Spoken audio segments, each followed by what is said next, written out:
The FDA is walking back a major finding, admitting a test result that triggered a nationwide lettuce recall was a false positive and issuing an apology to the company involved.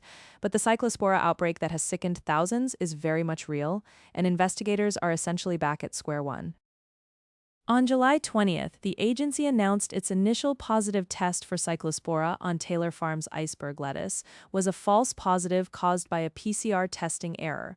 The FDA formally apologized to Taylor Farms, but here's what you need to know: the outbreak itself is not a false alarm. Taylor Farms voluntarily recalled all iceberg lettuce from central Mexico after the initial finding.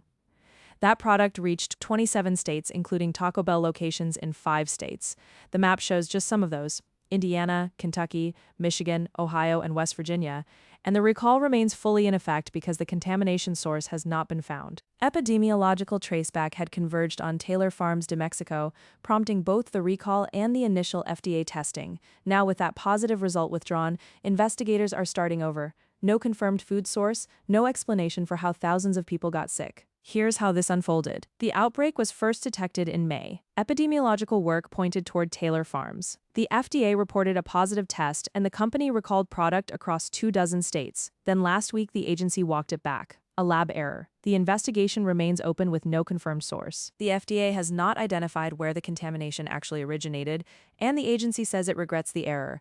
But for the thousands of Americans sick with Cyclospora since May, that apology does not answer the central question: what caused this outbreak? Rutgers food science chair Donald Schaffner says this kind of reset is unusual, but underscores a persistent challenge.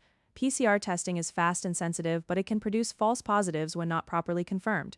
With no confirmed vehicle, public health officials cannot tell consumers what to avoid beyond the standing recall, which may or may not be tied to the actual source. The recall of Central Mexico iceberg lettuce remains in place across 27 states. The FDA says its investigation is ongoing until a source is confirmed.